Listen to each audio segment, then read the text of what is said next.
Hey, folks, good morning. Happy Sunday morning. Welcome to the program. It's been a long week, and we didn't do many shows this week.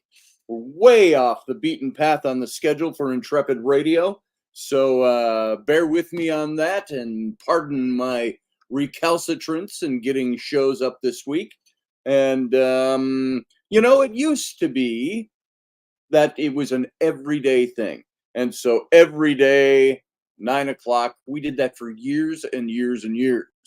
And we're kind of out of that mode right now because we're not on radio right now. So when you come into the Intrepid radio program, sometimes it's catch us when you can, and sometimes we're on a pretty good schedule.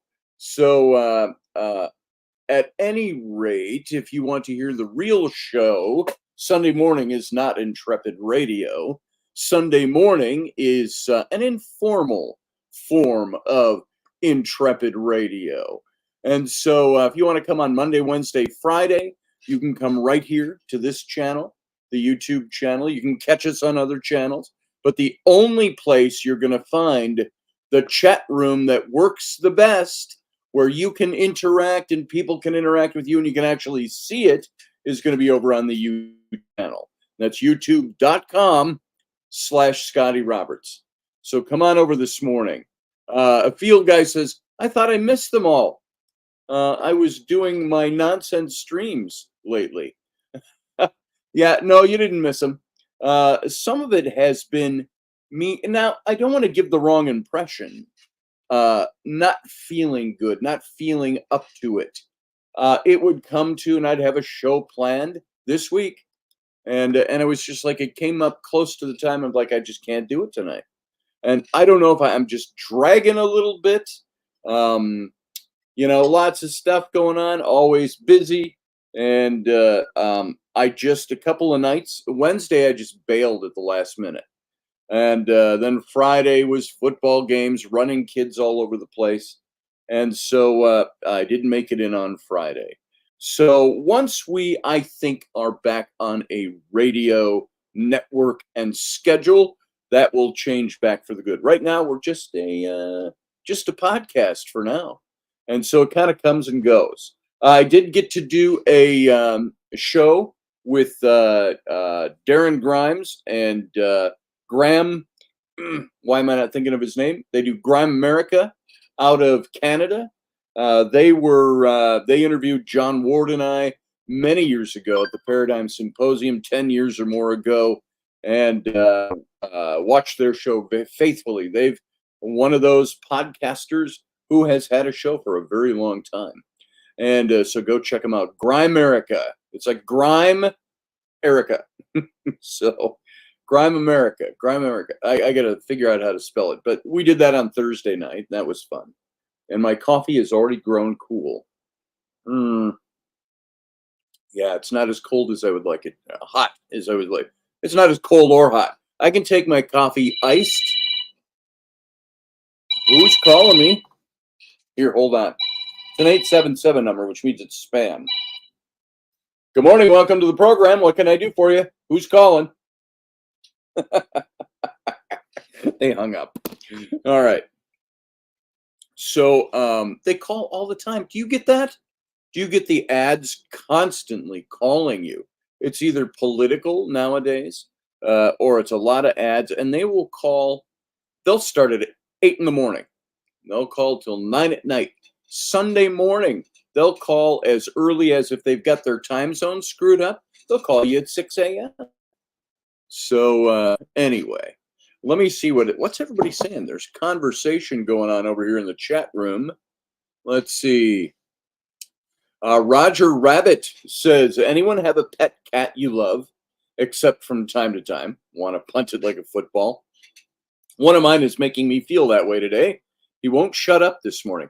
Yeah, I got Bob Saget, Roger Rabbit. Bob Saget, our cat, he's about 1.5 years old.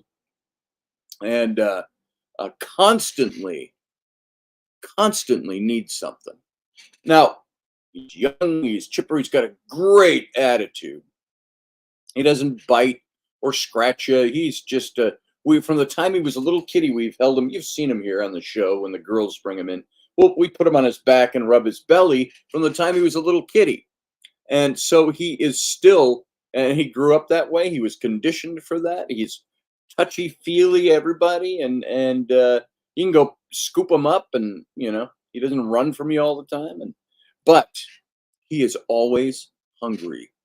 I will feed him sometimes twice the amount that is required for him a day, and he's still a scrawny. Well, he's not scrawny. He's skinny, lithe, energetic, and I'm like, "Why feed you again today? I've already fed you." And he eats twice, and then he'll come within a half hour and start begging for more. Ma, ma, feed me, ma. I hate cats. I love my cat, Bob Saget, but cats, I'm not a big fan of. So I hear you, Roger Rabbit. Sometimes you just want to punt them. And by the way, we have a dog.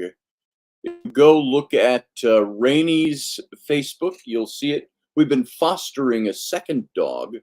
We've got our pug mini English bulldog Lucifer. And she's 7 years old now, maybe going on 8. Doesn't seem like she's that old, but she's 8. And so she's Raini's mama's dog. You've seen her on here with the kids before. And so Raini took on a foster dog that is a Boston Terrier pug beagle. I don't know how they got beagle to blend in with all that, but she's kind of a dark gray brindle, and her name is Lillian, and she's got an underbite, so she's always looking at you like that. And we're fostering her until we could keep her if we wanted to. But they're all trying to find a home for her. So you go over to Raini's page, you'll see a picture of her. And maybe I can grab it and I'll show you. But she is up for grabs. And I'm going to tell you this right now. There's no charge for her. They've taken care of all her shots, all her medical, stuff like that. She is 6 years old. The only problem is she was owned by an old couple, an elderly couple. The woman died of cancer a couple of months after they got her, and the man just never took care of her. He was infirmed himself. The dog would come up and eat off of his plate, and not like, oh, this is my lovely little dog. Come and eat off of my plate. The dog would just take his food, piss in the house and stuff. And so we've been trying to help train her a bit. We've got her trained for the most part to go outside. She can be grumpy sometimes, like don't come near my toy or my food. And I put her in her place a couple of times and said, no, you are not the alpha in this family. I am, and my kids are even above you. So we've had to do a little training with her. She had never been trained very well, but she's a pretty little dog, and she's all right. And she is up for fostering. Let me see. I'll show you her picture if I can. Let me find my wife's, married to Raini Roberts, it says on Facebook here. How about that? Let me scroll back and I will find, here she is. She looks like she's a terror, but she's not. She is, she just got an underbite. And she'll look at you and wag her tail, her ears go flat, and she got that little underbite. I'm going to save this as a JPEG or as a PDF so I can show it to you. Let's see, we'll call it Lillian. And I'll put it over here so I can find it quickly. Now, this dog, we've had her for a little over a month now, I think. And she's gotten used to our family, but I really don't want to have a second dog around all the time. And we were just going to foster her, not to acquire a second dog. So, you can think whatever you want to think about that. Oh, but she loves you. You should keep her. No, we've got enough going on around here. So let me find her. I've got her picture here. Let's see, Lillian, right there. I'm going to load this picture up and show you who Lily is. And if you are interested in fostering a dog, if you're local, it should be easy to pick up. If you're not local, then come on up, get a tattoo, get a dog, things like that. So here it's processing, as they say in Canada. Let's see, what else did Roger say? Oh, I have a cat that I always flipped on his back and held him like a baby when he was a kitten. 11 years later, he still needs to be held like a baby. Yeah, our kitty's the same way. By the way, here is Lily. Boom, right there. I got to take off my little banner so you can see her whole face. There she is with her little underbite and her snaggly teeth. She's in great health. So far as we know, they took her to the vet before we took her on to foster her. And she looks right there like she's ready to jump in your face and bite it. She's not. It's just the way she looks. Sometimes that underbite goes under the lip. But yeah, there you go. You can hire Cesar Milan, the dog whisperer, to come and make an appearance at your event for a mere 50K to 100K, depending on location and timing. What a deal. You know, I think I've told this story before. Neil deGrasse Tyson, the scientist, you see him on TV, pop cultural scientist. We tried to get him for a Paradigm Symposium about 12 years ago. And I talked to his people, and they were all very excited because we had Eric Von Daniken. We had the cast of Ancient Aliens at one of our events and all the production crew for them. Well, we had Scott Walter, Robert Bivall, Graham Hancock. We'd had a lot of these people and we said we'd like to get Neil deGrasse Tyson to come and speak. Oh, they called me back, and they were very excited. And so I said, well, very cool. And we started talking details. And I said, I'd like him to speak twice, so 2 hours if he could, and then just hang. And we'll provide him a executive hotel room, all his airfare, of course, all his expenses paid.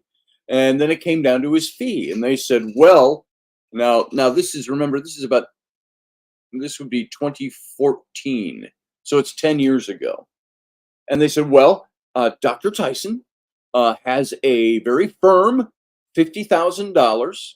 I think it was more than that. It might have been $70,000 for his speaking fee. And he'll give you 2 hours and mingle and stuff like that. You have to provide it. And I said, 70,000? And I said, and that was pretty high. And I said, ha! I chuckled and I said, I only get half that when I speak. They did not laugh. They could tell right away it was out of my budget. I said, well, that's about half of my entire budget for this event. So I said, I don't think we'll be able to handle that fee. Well, he's very firm on that fee, but thank you for calling. Bye. And they basically hung up on me. So there it is, $70,000 for an overnight trip. It didn't even have to be an overnight. He may have flown in and flown out the same day. But to speak for 2 hours for 70 grand, have 1 day or at the most 2 days tied up, I'd do that. I'd charge 70 grand for 1 day and 1 overnight if I had to. And you know what was different? We had Eric Von Daniken, who wrote, he's elderly now, but he wrote Chariots of the Gods back in 1968. And he's been on Ancient Aliens, the whole run of that show. And he speaks everywhere. And he hadn't been to America in 12 years. And so we got him for our first Paradigm Symposium, 2012, along with the cast of Ancient Aliens. They came in, they filmed there and stuff like that. And Von Daniken, his fee was 5 grand. But we can do 5 grand. He needed business or first class airfare from Geneva for he and his assistant. Okay, we can do that. It was frankly almost cost more than his fee. And we put him up in the hotel. In all, we spent $19,000 on Eric Von Daniken and his assistant for that event. And but push the price aside for a second. He gave us, he says, whatever you need, I give you. And except his assistant, Ramon, said on the phone, it's Geneva, I'm talking to him, and he says, there's one important thing to remember, that Mr. Van Deniken does not exist in the mornings. And so we couldn't schedule him for anything before noon, which was fine. And so, but he came and he spoke. He sat in the bar or the lobby, wherever we had everything all set up in the off hours, and people could mingle and come and talk to him. He was very gracious with that. I saw him, he stepped outside to have a cigarette and a drink in the afternoon, and he's sitting outside. I don't know if he had coffee or a drink, but he's sitting outside late in the afternoon on the marble bench outside the hotel door, and a young couple comes up and says, "Oh, Mr. Montana, we just want to introduce ourselves. We read your book," and he goes, "Here," and he moves over and he pats the bench next to him. He goes, "You come and sit, and we talk for a while." And they all sat there and talked for a while. So the man was very gracious, and he gave us what we asked for. So that was good. Yes, that was him, Roger Rabbit. Uh, um, Mr. Van Deniken does not exist in the mornings. So, what's it say? The man has preferred schedule. Yeah, nothing wrong with that.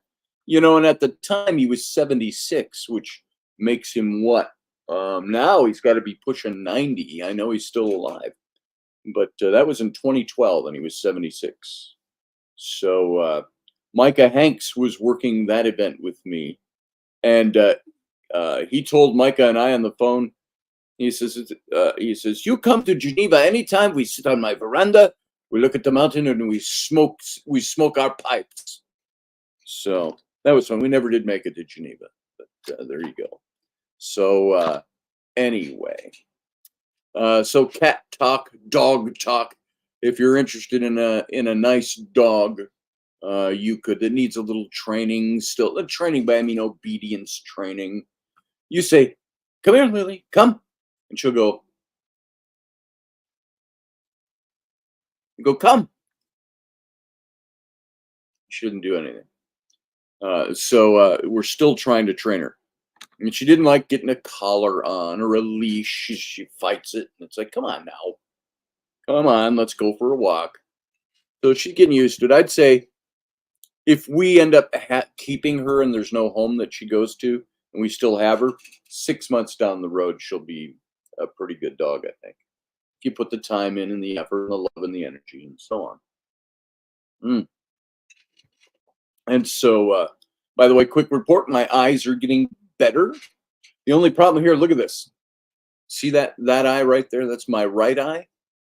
I open my eyes wide, and that's what it does. So with all that surgery they did on there to keep my eyes from getting into the line of vision, the muscles had loosened up.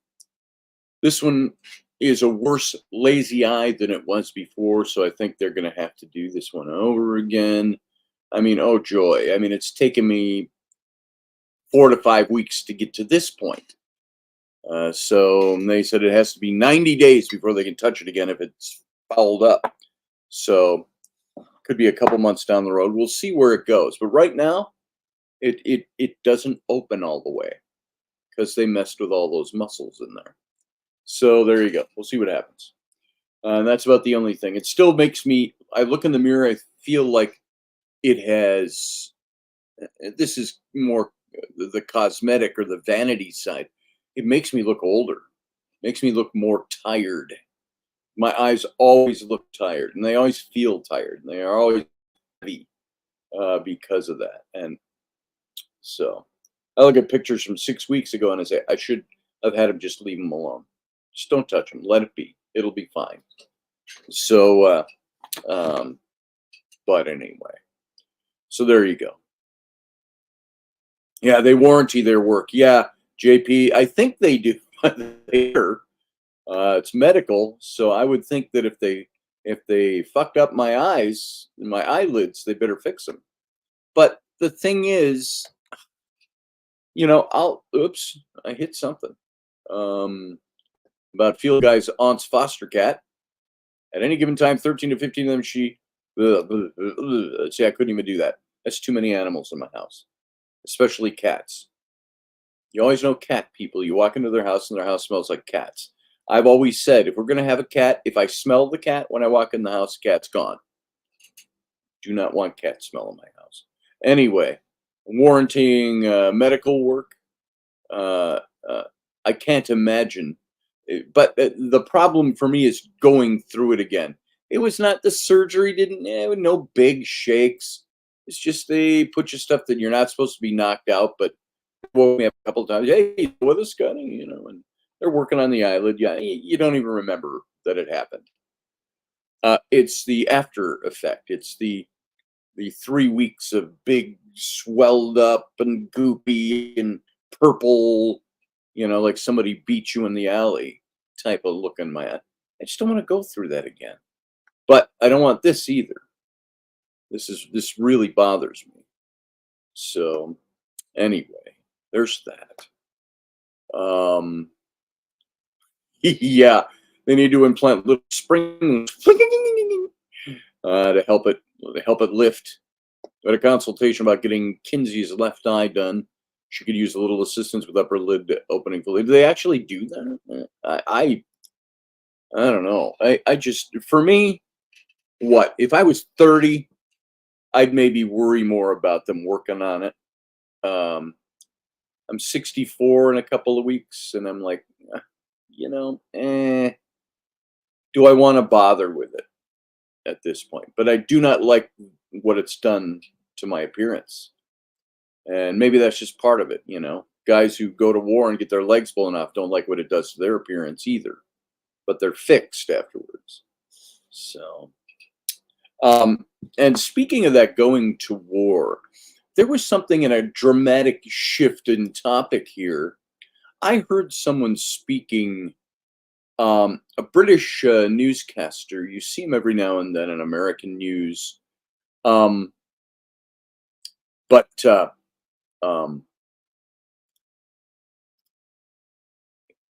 saw him accepting an award for broadcasting here, and he said this in the middle of his, and this was put up by Arise Israel over on Instagram, and he says, I often remember a verse out of Deuteronomy, a passage out of Deuteronomy that says, and God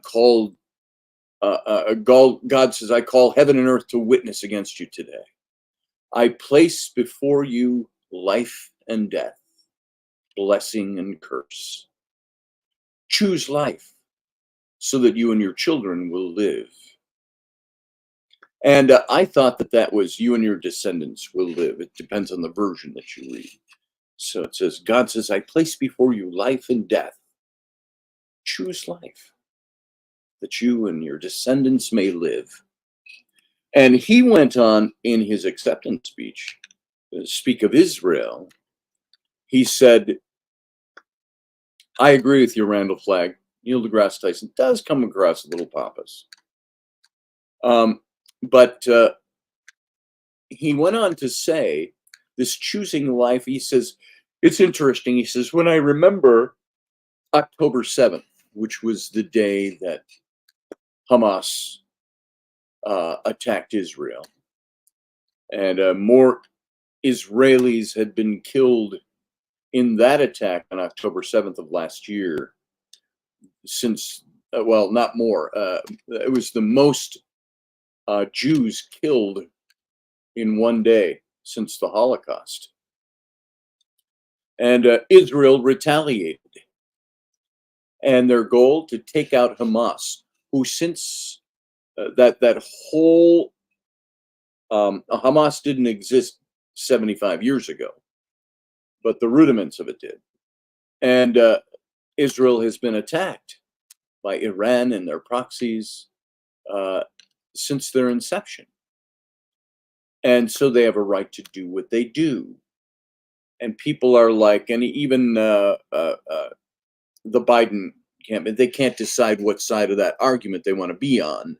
Biden was always a strong supporter of Israel until it became a political issue. And you got a bunch of people running around that are liberals that would vote Democrat, but they're anti Israel now. And so you can see how Biden's stance has changed. It's the old wet the finger and stick it in the wind and see what the people are doing.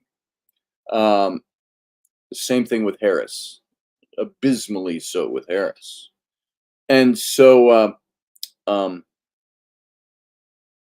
standing for Israel to take care of itself, take care of its own, defend its borders, defend its right to exist. It is not Israel that started this war. It is Hamas. It is Iran, with Hamas as one of its proxies. It is Hezbollah, with as a proxy of Iran. It is other groups like this. And so Israel said, we're going to take them out. This has got to end. The line is drawn here. And so they're attacking, and they are going to defend who they are and defend their borders. Do they need, everybody's, on the left especially, is calling for a ceasefire. A ceasefire, all that's going to do is give Iran and its proxies time to regroup. You don't call a ceasefire. You keep pounding them until they are gone. Not the Gazan people, but Hamas. You don't want to destroy Iran and its people, but you want to destroy their capability to keep attacking. And of course, it's war, so there is going to be casualties. So I think when you look at Israel and October 7th, and you look at this, you take into consideration that passage out of Deuteronomy that says, I set before you life and death. Choose life. I see what happened on October 7th as we are disgusted with the massacre and the violence of Iran-supported proxies against Israel. You have to praise the heroic efforts of the Israeli army, the IDF, the people who gave their lives to try to stop this from going on any further. I support them. So sometimes, even in dire, dark, bleak, black situations, you can choose life. And you choose the perspective you take when you look at it. I think Israel is choosing life. Sometimes you need to wage war to choose life. Sometimes you need to wage war to generate peace. Because for them not to do that, what they're doing now, would be capitulating to those whose goal is to annihilate them as a people. And Iran's goal is to annihilate Jews, annihilate Israel. And do you not think for a moment of if they could accomplish that, what they would do to Christian countries? Christian, I use in a generalized term.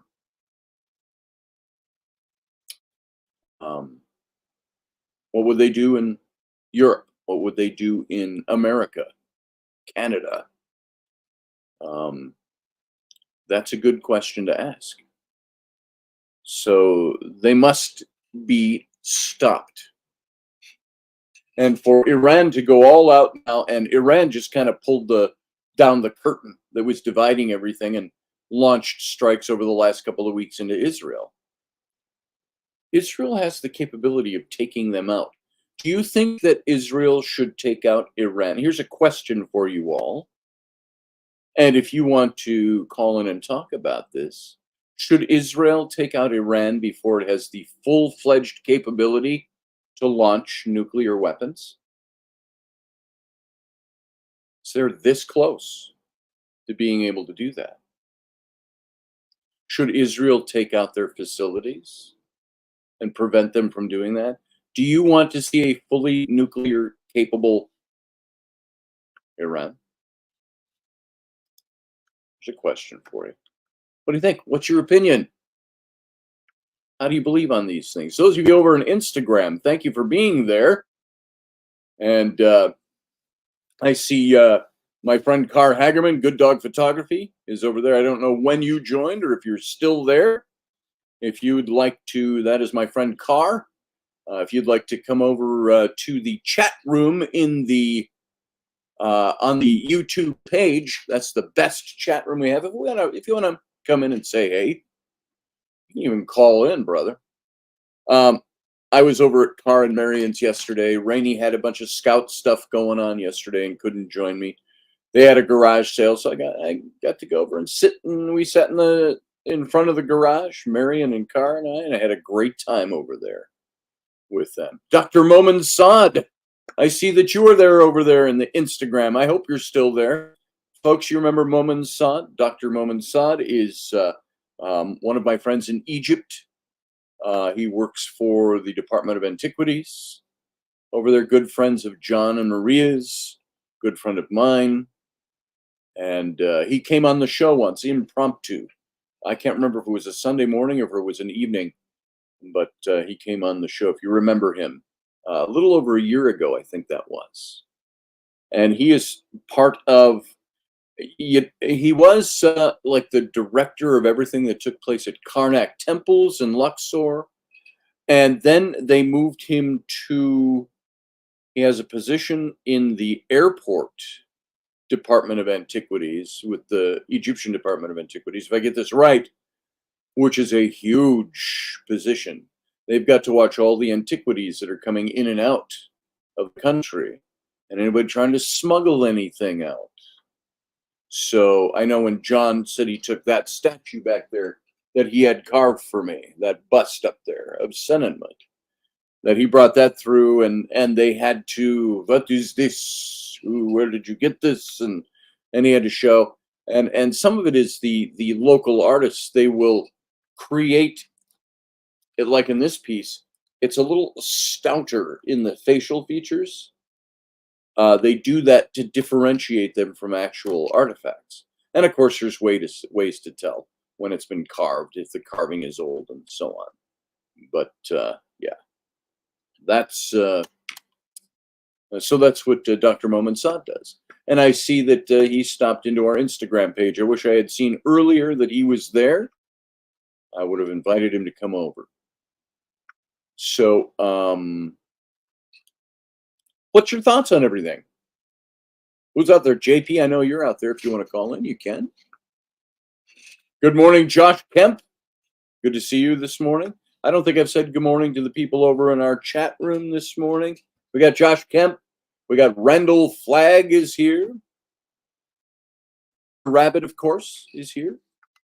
Let's see. JP Morgan Snow, good to see you. And a Field Guy is here. And who else do we have? We had a few ins and outs. Blah, blah, blah, blah, blah, blah, blah, blah, blah. I think that's all that's live in there right now in the chat room. I see a whole bunch of you over there in the numbers. Come on over. If you want to chat, this is the place to do it. So I've said almost all I want to say for today. So now it's kind of up to you. Do you guys have a topic? You have anything you want to talk about? I mean, I could launch into all kinds of things. It's whether or not it's entertaining to you and whether or not I feel like it. So I am very strong supporter of Israel. I got to tell you. And I don't know how all my Egyptian friends feel about that. But I think they are very tolerant of what I believe. I don't think many of them are militant against Israel. So there are a lot of opinions out there. That is right. JB says, "Give me a second. I'll buzz in." Hey, how about that? Be yourself. Bzz. Buzz in. Name that cartoon. So meanwhile, I'm going to play just a little ad. I don't know if I'll be back before it's done. You might be staring at an empty chair for a few seconds, but I'm going to go warm up my coffee, which is in dire need of being warmed up. So all of you sit tight. I'm going to be back in just a minute or so. And I think this ad is only a minute long, so we'll take it and I'll go get my coffee warm. Be right back. Sit tight. Are you looking for a really awesome and amazing graphic designer? How about an illustrator or a photographer? This is Raini Roberts, and I wanted to tell you how you can get my designer, illustrator husband, Scotty Roberts, to work for you on your project. Do you have an awesome self-published book but no cover, or even worse, a cover that really sucks? Do you need a kick-ass logo for your company or some f***ing awesome graphic designs for your ads or website? Then get in touch with my husband for the best f***ing awesome kick-ass design and illustration. He knows his stuff, and he's been at this for more years than I've been alive. Go to ScottAllenRoberts.com. That's Scott with 2 T's, ALANROBERTS.com to take a look at his online portfolio of work, or call 651-468-8115. Now go out and kick some ass with some kick-ass graphic design. Hire my dad, so he can take me to Disneyland.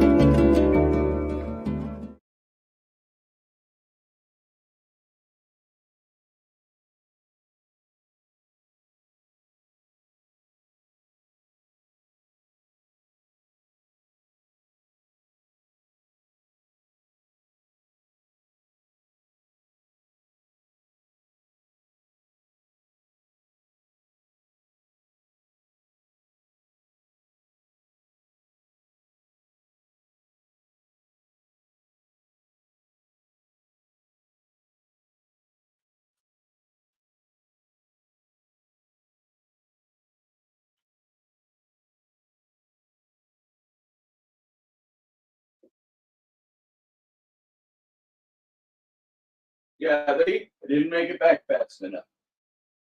Whew. Getting coffee. Getting warm coffee. Warm coffee. Get your warm coffee here. Ah, there we are.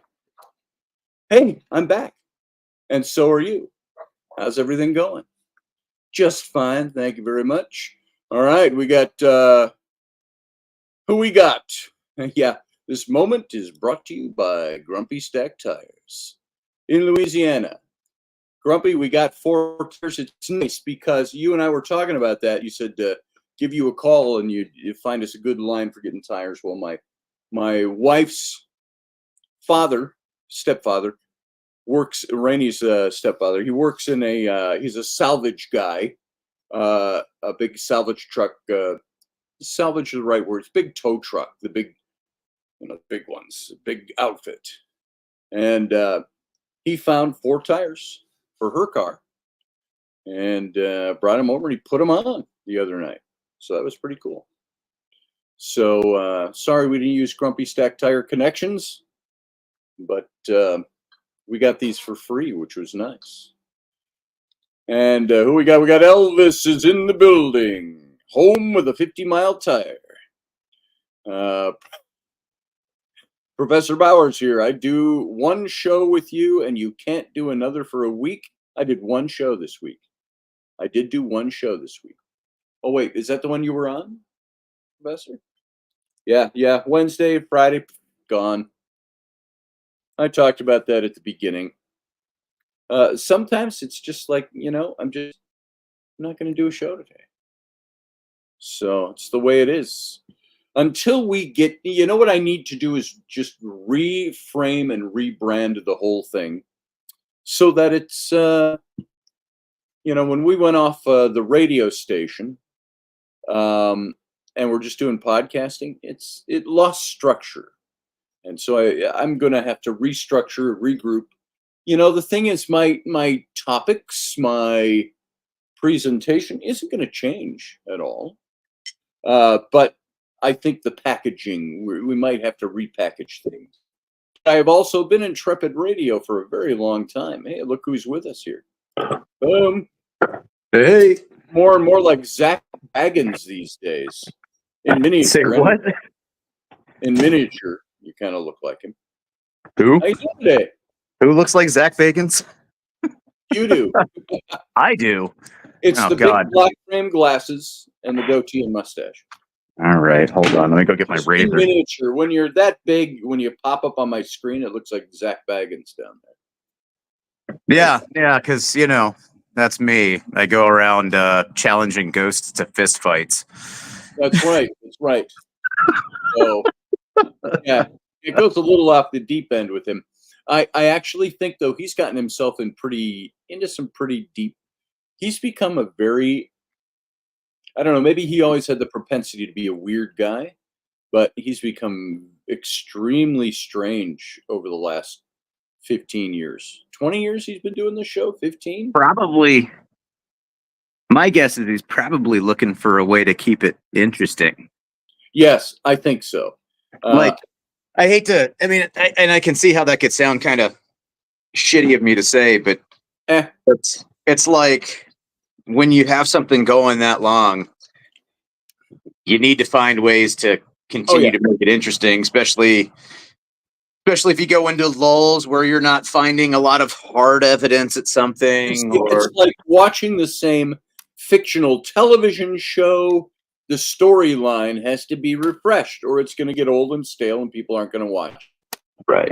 I get that. And you can't do a lot with a storyline. If you're supposed to be out there doing scientific research into the paranormal, there's not a plot line. You're just doing and you're finding and you're presenting. I guess the whole thing with the show is we got to keep showing the kinds of things we get. And so every episode is like, oh, that's like the last 50 episodes, but it's a different one this time. Right. Yeah. But they do keep trying new equipment and I think he gets edgier and edgier with some of his stuff. And whether you believe this stuff or not, is he putting himself in the line of fire of evil? I mean, is there evil out there in the spirit world is the question.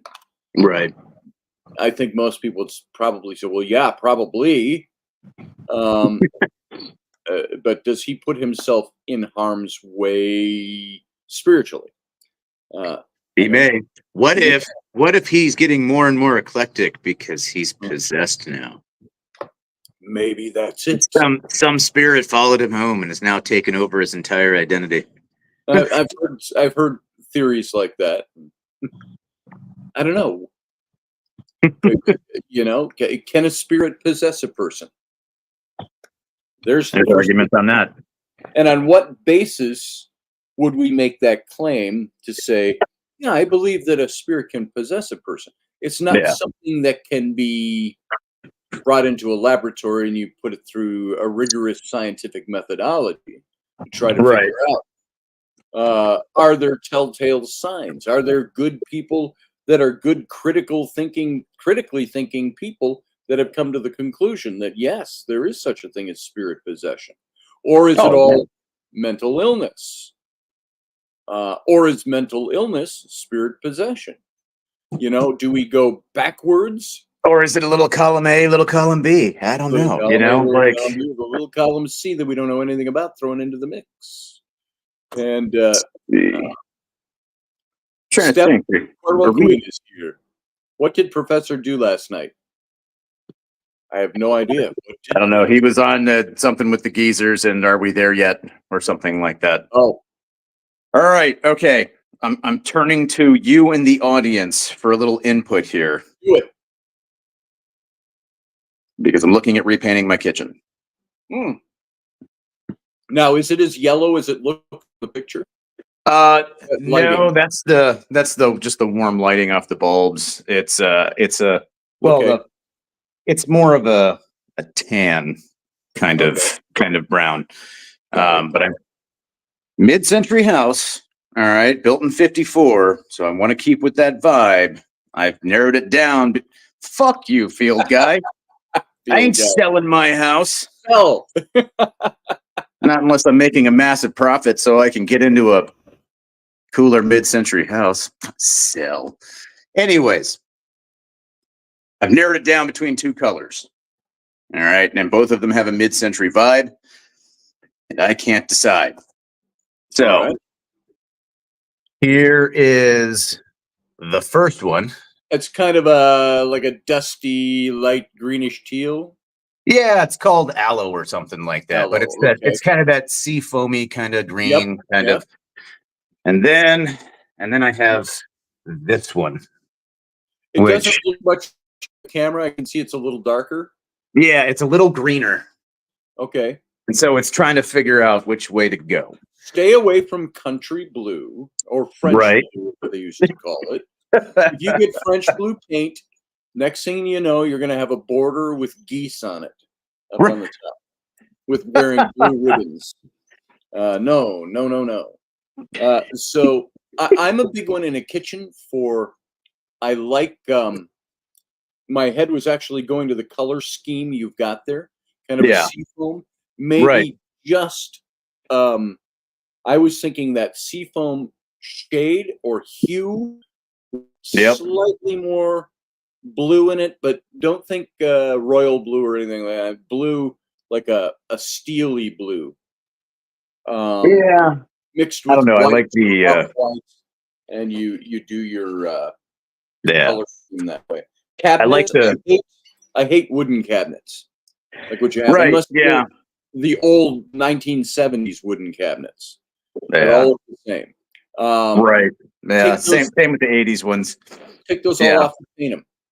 Right. Yeah. No, that's what I plan on doing. But it's just one of those things. Like I like these kind of, these shades of green because I don't know, it feels clean yet bright, yet warm. You know what I mean? Like it still feels inviting. It doesn't feel too cool for in a kitchen. It's By the way, sage green better than seafoam. You get away from anything that starts to lend itself to minty green. You want to go that sage green, that dusty. Well, I have a green. I have a clary sage and I have a recycled glass. All right. But I don't know. I don't know. But anyways, how about taking out Yaya Sinwar? Oh man, more power to him. Yaya Sinwar needed to go, and it was good that he's gone. Oh yeah, I kind of like the way he went out. I do too. running like a dog. Running, and I love people were criticizing Trump. Remember when they took out was it Al Betty? And Trump said he died like a dog. Died like a dog. and it's like, I can't believe he talked that way. Well, you know why he talked. Here, I know why. You tell us. Do you know why he used that verb? Because dogs aren't all that highly regarded in the Middle East and Southwest Asia. And that's a huge insult over there. And so he used that deliberately to. It's kind of like Bush Senior. Was it Bush Senior? Who always mispronounced Hussein's name? Saddam Hussein. Yep. Not going to put up with this. Not at this juncture. So when Trump said he died like a dog, in a hole in the ground and whatever, and that was meant for effect. Right. It was a leader of this country going, "Don't fuck with us or our people or our allies. If you get us involved, we will uninvolve you very quickly." So we will uninvolve you. I still love the story. We talked about it on here where he talked about he came into the room and he showed the picture of the guy's house. Oh yeah. And why do you show me? The guy was on video or something. Closed circuit connection. Why do you show me a picture of my house? And Trump is like, because I know where you live. Yeah, we know where your house is. So one American dies, I just want you to know, we know where your house is. The house of your children, and the house of your brothers, and the house of your parents, and the house of your... So that was pretty good. Yeah. Well, and that's one of those things is in like those regions of the world with those particular types, strength is something they understand and respect. Yes. Anybody who's a warlord or and the respect doesn't necessarily mean, oh, we respect and honor you. The respect means, okay, we're going to stop fucking with you. Right. They understand that somebody's serious. They have the power. They'll use it and they'll back it up. Right. And that's one of the things that I think like a lot of the American public and a bunch of people out there in the world don't get. Yes. The Western world. They don't understand that. Right. Operating from a position of power is where you want to operate from with those guys. Yes. Yeah. Oh, hey, we got the professor calling in. Can we let him in? Only if he agrees that he has to keep all of his long ramblings to 2-minute bursts. Oh, there you go. Burst this morning. It's a 3 to 5 second burst on that belt fed. All right, you can't sit there and you'll melt the barrel down, and you haven't figured this out. Well, just to ensure that can you hear me all right? Yeah, we got you 5x5. Just to be sure that the ramblings are kept to the absolute proper length. Oh, there you go. Are you smoking contraband on our show? Well, it's probably not contraband where you are. No, in fact, they finally have gotten to the point where they've realized the error of their ways. Like just about everything that the current state of stupid is. And as I mentioned the last that could describe show, so many states, Prof. Right? I mean, the state of stupid has reached epidemic levels. Yeah. And we are witnessing it in spades. And that enables old folks like us to cast our gaze and gander at the goo and go, I think there might be something screwy afoot here. Hey, let me ask you before you go further. My God, there it is. They just keep dropping it. Before you go any further, I got to ask you: is it because you are a seasoned professional at toking up that you can maintain good conversation? I got to tell you what, I don't smoke it enough that when I do, and I try to sound cogent and intelligent, I sound really ridiculous. Well, there's a couple of reasons for that, but I just speaking for myself, and most importantly, this applies to just about every substance that has some kind of psychoactive property to it, and that includes alcohol and even coffee. All right, different. Everybody's biology is very different, and plant medicine. I like coffee. I like the caffeine in coffee. I like my coffee to be like coffee Zilla because when it's blacker and it's bolder, and it makes my me come alive, and my brain starts functioning on a little higher level, and so I like coffee. I have more coffee. Sorry, but I believe it's large coffee. And what I found out that is that at the Scotty has returned back to the planet's surface after that moonshot of caffeine. I found at the tender age of 13. So I've been a cannabis connoisseur. Oh, you've been a cannabis connoisseur since you were 13. Yeah, for 54 years. I got to tell you, I walked how much tolerance have you built up? Hardly any. I can take. I am still a one-hit guy. You give me a goods. I'm a sativa fan. I have the same reaction pretty much to indica, which people don't. If people explored this stuff enough to understand all the different elements, it's just like the difference between, for example, I don't do well on clear alcohols, vodkas, gins, Don't do well, how? What does it do to But you? you give, it destroys me. But you give me a good grain, a good single malt Scotch, I can drink that whole fucking I bottle. had and an still IPA function. beer at my friend's house yesterday. I had one beer. It was a tall can.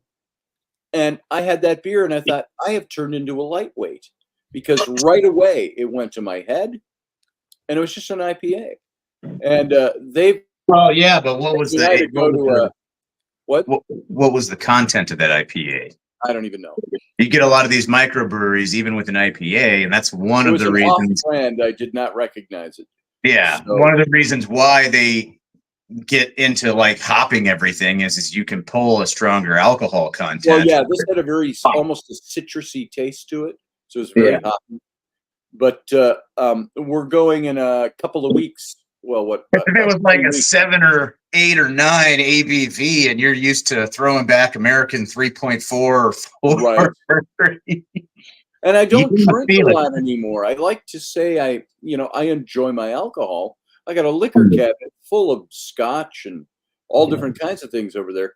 I don't drink that much. I just don't have occasion for it. I'm so busy with kids and stuff like that. My wife even busier. But I'm going with Car to we're doing a whiskey tasting in a couple of weeks. Nice. And Carr said to me yesterday, he says, "Man," he said, "your eyes sagging a little bit." He says, "Did you have too much?" And I said, "No, that's the eye surgery." But he said, "If it's going to your head with an IPA, imagine what you're going to be like with the whiskey. But you're also drinking a smaller volume, so like yeah, that's one of those things too. If you're drinking the same, if you're drinking a beer-sized whiskey, yeah, you're gonna. That's a problem, practically. Well, and back to your point about how do I maintain some kind of cogent sense of cognitive capacity when I smoke? I'm one of those people that the burst of THC in particular into my mental chemicals it's like doing a line of Coke. It's like Adderall. I get wired, and all of a sudden I'll take a hit or two, and an hour or two later I'll look around. The laundry's done, the dishes are done, the vacuuming's done, the dusting's done, and I go, "Fuck!" You're like, who did that? It was me. It was me. So I'm very, very fortunate, and it even happens to me with indica. What basically they refer to indica as indicouch because that's the one that puts you out, basically, right? Oh, by the way, I got to ask, I see the rocket on your sweatshirt there. Oh, JP. Oh, this is my Uranus, Missouri. The fudge factory. It's a staple on Route 66 now. Nice. I need one of those. And it literally is a place. It's right outside of St. Robert, Missouri.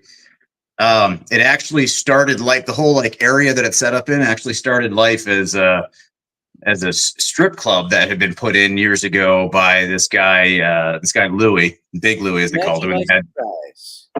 Yeah, and eventually it kind of turned into one of these things where he is like, I kind of see where the writing on the wall is going with things, and you know what? I can make more money, and I can become better in the public community, public eye community, etc. That if I start making this more family friendly, so eventually the strip club turned into a burlesque. So it was a family friendly strip club.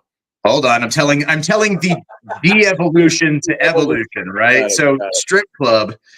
And then I think there was a tattoo parlor over there, and then it became Big Louie's Burlesque, and the image was kind of cleaned up.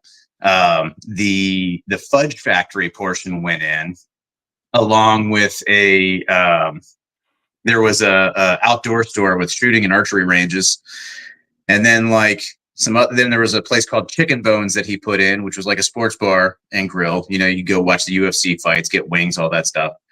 And then eventually he took all of that and he phased out Big Louie's and brought in, expanded the fudge factory, the gift shop, brought in stuff for people traveling the route with kids. They can, oh yeah, come see Uranus jail and have like fake jail where you can do the photos in and all kinds of stuff like that. I have a birthday coming up, and I really like that sweatshirt, and I could really use some pot.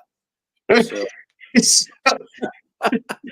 God damn, we came on to contribute to his show, and he's asking for alms. Alms for the poor. Alms. No, if I wanted to smoke, it's readily available to me from many family members. So, well, the point that I was trying to make before you two squirrels start throwing nuts all over the place is that the idea about why you have a different reaction than I do is the individual biological chemistry, right? Yes. Oh yeah. So the beauty about that uniqueness, and we're talking true, real identity, stuff you can sink your shit into, that you can sit your shit into, the real identity stuff, not this fuzzy, fluffy, fluid, weird kind of fungal kind of thing that they're all putting out there for the language today. But the nice thing about all these different substances, they come in multiple different variations and flavors and constructs. That's why you have sativa, which is more heady, like I think Morgan or Roger was talking in the chat. And then you have the indica side, and then you have a bunch of hybrids. You have the same thing with alcohol. Speaking of heads, Scotty, pick one. Let's see. You froze up. Well, is that kind of a whiskey color on the one? This one over here, it's kind of it's more of a tan kind of whiskey camel kind of color. I do like the gray or the charcoal, but I've got two gray hats now. Sun's store a whiskey colored one, so I like the one in your right hand. All right, that's the one I was thinking, but I wanted to check. Yes. Fuck us, interrupt us. Anyway, and that was very important. But my point is that the cool thing about all the different variations of not only our individual chemistry and so forth. Yes or no? No or yes? Yes. I like that. You want something, try something darker or a little lighter? Let's see. You got something on hand that's a little darker than that? I may. I like the glowing. I like that subtle difference, but stark contrast between those two. That's very nice. I do. I like the browns together. All right. Let me would you go put that? Hey, maybe try it around your mouth for a minute, Jason, and let's see how that looks. I'll be back. See how it sounds. Rob, you keep talking, Scotty. I'll be back. All right. I'll be here. So, the nice thing about all these substances and the different unique biological chemistry of all of us, which is our real identity, our real who we be. Yes. Is you can go find these things and you can dial them in. The experimentation of all these different plant medicine, which is what I'm big on for 2025, is jumping down this plant medicine motif and getting people to realize that alternative medicine is really original medicine. Yes. And it has a track record that goes way back in much more important and deep ways than anything that the Western or allopathic medicine that we have today even is aware of, let alone would consider. And it's going to be one of the catalysts for the transformation from this bullshit system that we've been under for health and medicine to a more healthy and medically responsible and what do you think RFK Jr. is going to do for that? Oh, I think he's going to dive deep, push hard, and make a difference. I think you're right. That's what she said about me. That's one of the things we were talking about. First one we were looking at. All right. Hold on one second. I'm not in the right window here. Hold on. The first one we were looking at. Yes. All right. So that's just a quick return to that for comparison. All right.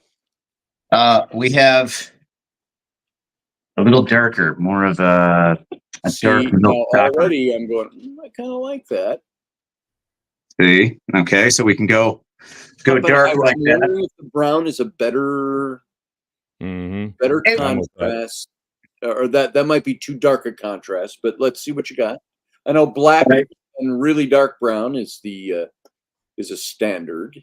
I do have a like a coffee brown, like a black coffee brown. I do have a little bit of my original like indie dark brown. Yes. Grain. All right, so we're gonna go a different direction. It's a good thing I have a great memory, Jason. Because I remember where the fuck I was before you came in here, just started screwing up a great, eloquent piece of linguistic verbosity. See, now I don't like that. I would not. You don't like the copper? The coppery? Wrong contrast. That would look better on the gray. Yeah, no, it actually does look pretty good on grays. But I figured I would throw it in there just to. Now here is something. This is different. All right, this is going to be different. Okay. We're going back on the dark side of things. For more contrast. But we're going with like an olive. Now is that got green cast to it? It's an olive. It's a dark olive green. Okay, dark olive green. No, it's too green for me on that hat. It brings out more green in the whiskey color. Right. The green undertones. So Jason, do you have one in a shade of duct tape? A shade of duct tape. Actually, it's interesting. I like that colored band. I do have some gray, silvery gray grosgrain, actually. Yeah. So I have a picture here of the hat my son stole from me. Right. I say affectionately.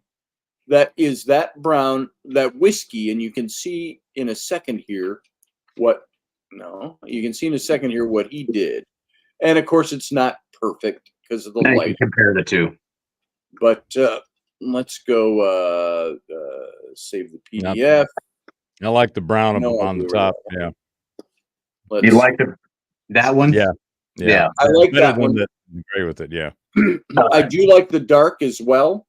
But here, take a look at this, and you can see I've got to find it here in my files. Okay. Computer, upload. I'm gonna have to order more of this. It was sent to me as a sample.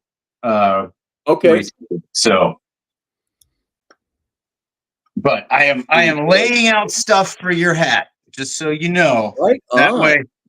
That way I don't get any more of the, where's my hat? What kind of bashing are you put into it? I don't know. I almost thought about sending it to you open crown. That way you can do your own thing with it. I could bash it. Yeah. Something I don't have. I don't have an indie hat. Yeah. So I got a refilled Java. I'll be right back. There we go. This is the one that Penman made for me. You can see the whiskey colored hat with the hat band he put on it. I have one of these kind of almost perfect indie browns. Let's see. Oh yeah, no, that's nice. Yeah. You got the 60 centimeter block. My block head. Well, I have a 59 block. Let's and see. When I was looking at the measurements you gave me, it comes out to like 59.3. Okay.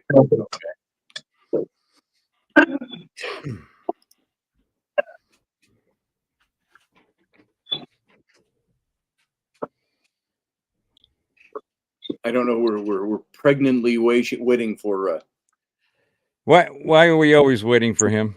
What's going on here? Because he's showing me something. Yeah. So here's my 59 block. Oh, Sarah's got lots of opinions over here. She said, it's the season. That looks nice. I think the sativa's kicking in. I like the first one better. That's the brown. Are we doing a Secret Santa this year? We could, I think that'd be kind of cool.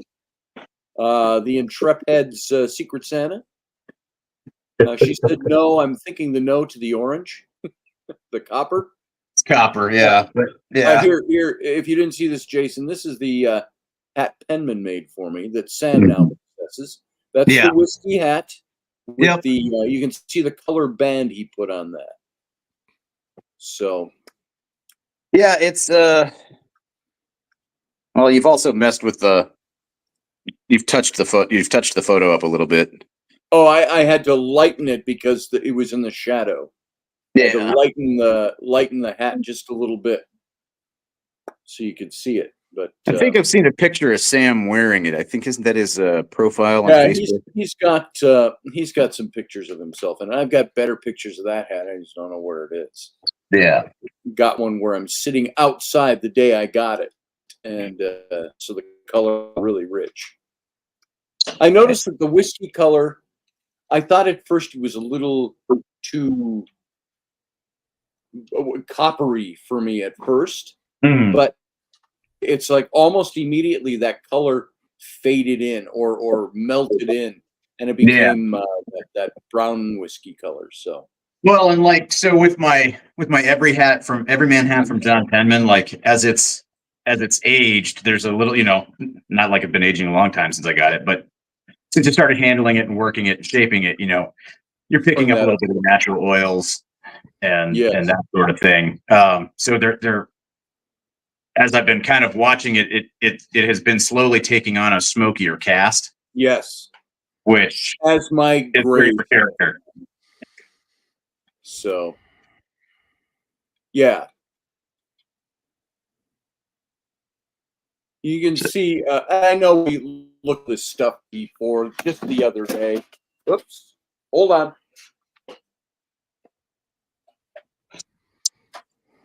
Do you wear brimmed hats, Professor? I have actually a kind of a wide variety of hats, and there is a brim or two in there, but most of them are either like this, regular ball caps or hoodies. Here. But I've been told I can sport a good fedora and put the fine in fedora. You put the what in fedora? Upstairs. The fine. There is no fine in fedora. Just there is. In case you forgot how to spell. Can you hear me? Can hear you just fine. Your feed was kind of my cord fell off my ear and it wrapped around the arm of my chair, and when I turned, I pulled the whole soundboard down and almost crashing to the floor, but it unplugged everything. So I had to get plugged back in. Colloidians. Potential spam. See, I get these like 30 times a day. Let's see. Yeah, so do I. Good morning, you're on live.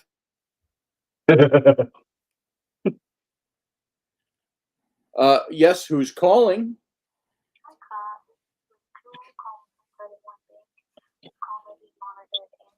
Well, you know what? I would not be interested, so you could remove me from your call list. Thank you. 20 times a day. You're polite about it. I'm polite about it. I get so many people who are like, why don't you just hang up on them? Why aren't you a jerk? And I'm just like, too easy. I think the fine art of being fucked with is making a resurgence, because people have been fucked with in a not so fun fucked with way for too many years. Yeah. And what we're seeing, as we went on ad nauseum about last night for the Geezer Geeks, is the collapse of an ideology that has been espoused by a particular political ideology known as the left or the Democratic Yes. Party. There is a self-imposed implosion afoot, and that's what we're witnessing. We are seeing the complete collapse due to unbelievable, inept incompetence and the inability to do anything about what they think they're trying to do, because they don't plan, they don't have any forethought, there's no strategy, that's all emotion, it's all, shoot from the lip instead of the hip, and even that they don't know what they're aiming at, and when they do, they shoot themselves in the All foot. they know is that they are being unburdened by what has been. So the unburdening has begun. No, It is Sarah, I had a 10. That picture's about 7 years old. So can be. There you go. Yeah, look at that. Oh, the color's bumped on that. The whole thing, the color is bumped. Is a little saturated on this too. That makes it look that way. I see what she's talking about. Okay, go ahead. I just, going back to what we talked about on the last show you did, the last time you did a show that I was on, which happens to be one and the Almost same. a week ago. Yeah, it'll be a week ago tomorrow. And that what I said was we would see the obvious end of the calamity campain. Yeah. And if you didn't see that, it really has the busted events, up, I think. if you didn't see that happen over the events of last week, then you probably weren't paying attention, because and this is meant for the men, because one of the other things that I went on probably too long about last night is the attack against the white male American, particularly the older versions of them, of us, where we have been under assault in a way that has just been unprecedented as a carbon-based unit, testosterone-based oriented, and being tenured, having some time in that carbon-based unit. The attack on us is just ridiculous, and I've had enough of it, because every time Sarah, him or me. that's definitely for me. What's Sarah say? So what we saw this last week was exactly what I thought would happen, and even probably even more profound than it turned out. Because behind the scenes, if these people aren't trying to figure out where the exit is. Before I know what everybody, not here in the room, but in the chat room and out there listening, before I really know much about who you are choosing to vote for, I will make an empirical statement, is that I do not believe that anyone with intelligence and critical thinking intact could vote for Kamala Harris, except for one reason and one reason alone. She's a protest vote for them. But then I would say that anybody who uses her as a protest vote is not a critical thinker, because they're not thinking about what her administration would bring to the country. Nobody thinks about the second and third order effects, man. That's right. Second and third order effects. Well, and that's been, we have had more evidence of that over the last 5 years, particularly with the scamdemic kicking off, and then watching everything that's happened ever since then. Yeah. We're being told it's one thing, and then as time goes on, the time is the great revealer shining light on the data, and everything turns out to be exactly even more so than what us nut jobs, us conspiracy folks, us people that are tinfoil hat calling bullshit in the beginning. We're getting labeled with all this bullshit, and then we end up being right. Okay. Now, I've got my track record is 2 or 3 decades of that, more acutely the last decade, because that's when everything started ramping up. So that's when people, like you said, Scotty, if you have any kind of intellect, any kind of capability of critical, linear, logical thinking, and with any kind of common sense and reasoning, you cannot pull the trigger for what you are being offered from the opposing party. And I'm not saying that they have to vote for Trump. I'm saying if they're choosing Kamala Harris, then they are not intelligent. They are not. They're critical. doing it out of a self-imposed fear and a deluded thinking about stuff that isn't true. So Yes. they have absorbed a carefully crafted and curated set of crappy lies that they have adopted without vetting and without using any critical thinking or common sense or reasoning to sort them out to find out if they are indeed true. Yes. So part of what is going to happen in my predictive analysis going forward after this, and it's even more so right now, and things could change, but the tide is it'll be too obvious to obfuscate. I think that's the way the tide is going too. Too obvious. And so as a result of that, it doesn't matter how hard or they push or try any kind of cheat or fraud. It will in fact, the more that they do it, it will be more obvious than it ever has been before, because it will be such an anomaly from the general trend and the stats, right? Well, let me ask you. I see Barbara Donica has put in here, it'd be nice to have a paper receipt when you vote to show your choice. And if you don't have legal ID and vote, you should go in a separate category. Now, here's another question I have. This whole thing with the Department of Justice now suing the state of Florida. Oh, yeah. What the hell's with that? Because it's removed 6,000 plus names from their voter rolls last week that were non-citizens, that were on the voter rolls. So they removed them. Now the DOJ is suing the state, saying you're within the 90-day quiet period where you're not supposed to be able to remove people from the voter rolls. Well, what if they're illegal? You remove legal voters from the voter rolls within 90 days of the election? What's your thoughts on that? Well, it's just another example of incomplete and dishonest thinking. Think about what you just said, what those circumstances are. Think about them. The first law that was broken or that needed to be corrected was the wrong people on the rolls, right? Yes. That supersedes any time period thing. Yeah. Because that law is the first one you go with. Exactly. So you don't. So the whole fact that they had that they think that they can go in there and stir the pot by saying, "Well, no," is just another example of the lack of self-examination, self-reflection, being able to look in a mirror with these people. They don't see what they're doing to what they're trying to do to everyone else. That's coming from themselves. So they miss the fact that they're fucking it up from beginning. And now you have nothing but you have more common sense. The bullshit. Well, I'm going to walk over and grab something to drink while I'm asking this. What is their justification for, other than the what I've already stated?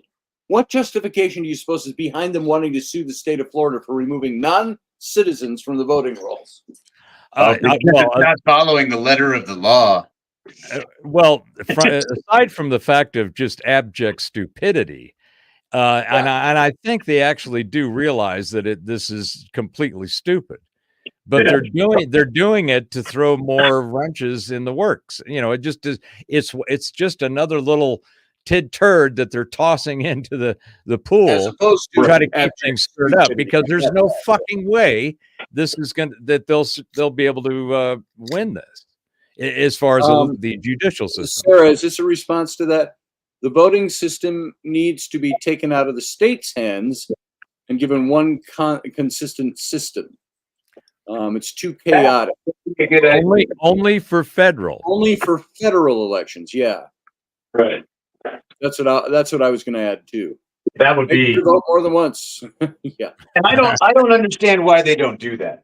Like, if there's such a problem with things, they can't get anything right. Even if it's not controlled at the federal level, right? Like even if at the federal level they have their hands out of it, you can set one national standard. Here is the standard. You will not deviate from this. This is it. Go forth, yea, verily, do your stuff. Like, they can do that. Like the feds can set the regulation. if you are not a citizen of the United States, you cannot vote in a national election. Right, which Boom. is the case. Frankly, if you're not a citizen, why should you be able to vote in any election? Well, so here's That's your the country. thing Yeah. here's the thing I would give on that one. All right, with you, when you have people who are emigrating through legal channels, and all of that through the normal processes to the U.S. All right, or they are here for extended periods of time because they are working, whether they're a Waiting. professor, whether they're working in aerospace industry, whether whatever the case may be. If they are here in a legal fashion, Mhm. local stuff directly impacts their lives. So Yes. if they own a home in a town or a city, or whatever the county is, if And they're they're paying paying taxes to There you that, like It makes there's a sense. certain amount of, let them vote where it's directly impacting. On a federal level, though, because now By you're the way, looking at an before you get on that, international wasn't one of the stage. things the founders originally wanted to do was that you can't vote if you're not a property owner. Right.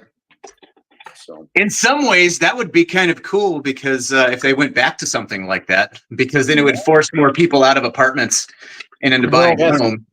And Well, then, Jason, I have this to say about that. The reason that you asked for, why haven't they done this? Why isn't it something already in place? yeah, Because the system is designed to not be auditable. right. It's designed so the accountability and the transparency do not exist.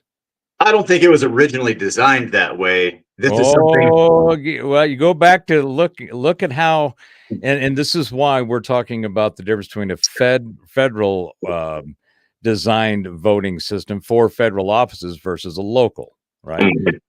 All the different counties and everybody's got their own rules. Right. Eventually, there is some type of casting that goes on to in support of or denial of. It's just like this shit that the if you guys haven't seen this, highly recommended. Another example of the collapse and the calamity of nonsense on the left. The California Coastal Commission last week denied NASA's request for doubling the number of launches they can make from Vandenberg. Okay. Right now it's about 30 plus a year. They wanted to go up to 60 or something. Right. NASA requesting this of the California Coastal Commission, which, by the way, has 3, shall we say, later than middle-aged cat ladies on the board. Okay.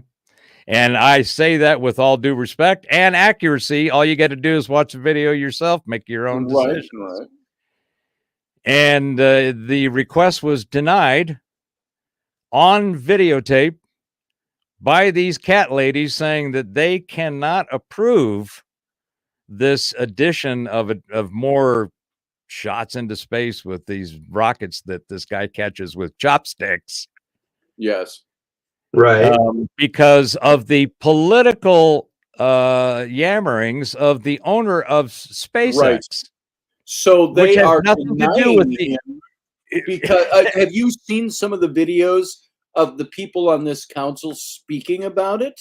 That's what I'm talking about. No, I have not. I want to deny this because of his political leanings. That's my point. It was on tape. They did it in public. They said it out loud. Mm-hmm. And you look at it and you go, I don't know. Wow. So you can deny somebody a license based on whether they're supporting the Republican or Democrat candidate? No, you can do it. You can do it based on what your personal. Doing. You can do it based on your own personal political bias, right? Which then translates to whatever they want to point it at, right? Yes. And in this case, it's Musk. But it was NASA who was making the request because they want to use SpaceX. Because Musk, I don't know if you guys have noticed, but the brothers have been killing it for the last few weeks. We've got, emergency disaster technology deployment that nobody else could do. We've got astronauts being rescued in space and orbit. Nobody else can do. We've got robots, Optimus. Boeing doesn't exactly have do. the best track record right now when it comes to and catching the biggest rockets ever made with chopsticks. that. I'm telling you, the brother is killing it. Okay, He is. and if anybody wanted to see the kind of character and personality and skill sets and talent stack that you would want if you wanted to go fix something or you wanted to go make something, you're watching it play out in front of your own eyes. Yeah. And this goes to one of the other points that I was going on about last night with the geeks.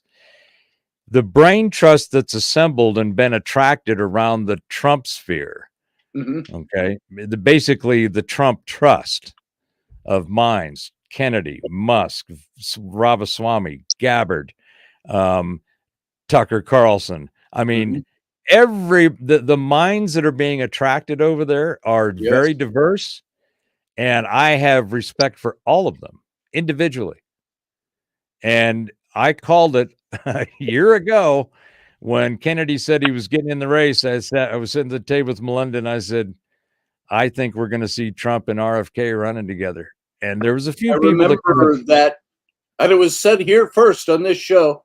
I'm claiming it. That's all. Yeah, well, yeah. But, we did talk about that, and I remember. That's right. That's right. And 2 years ago, we talked about what we thought Musk was going to do right after he completed the purchase of Twitter, now X.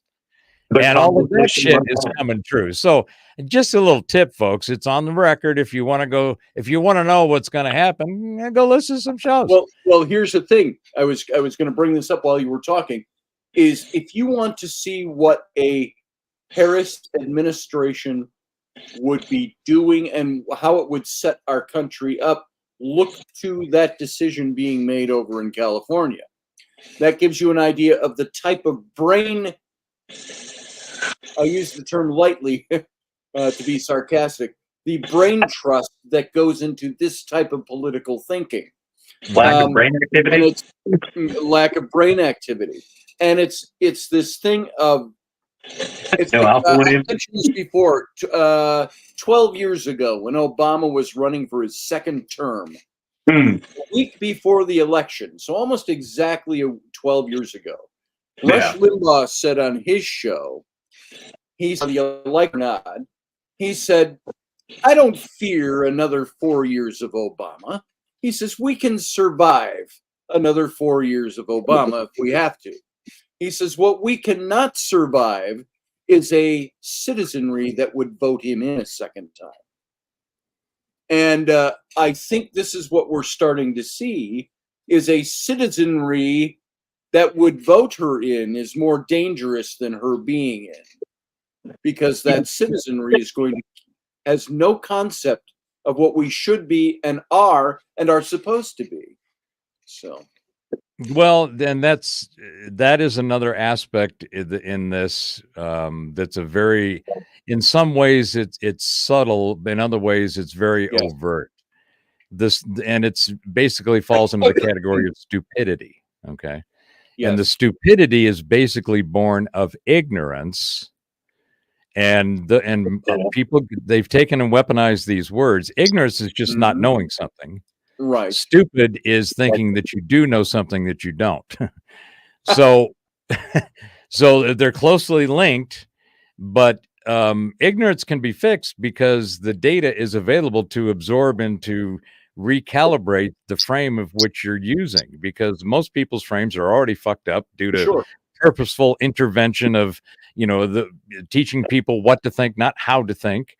So you have the willful ignorance, then you really can't fix that. Well, then that's what Ron White calls, you can't fix stupid.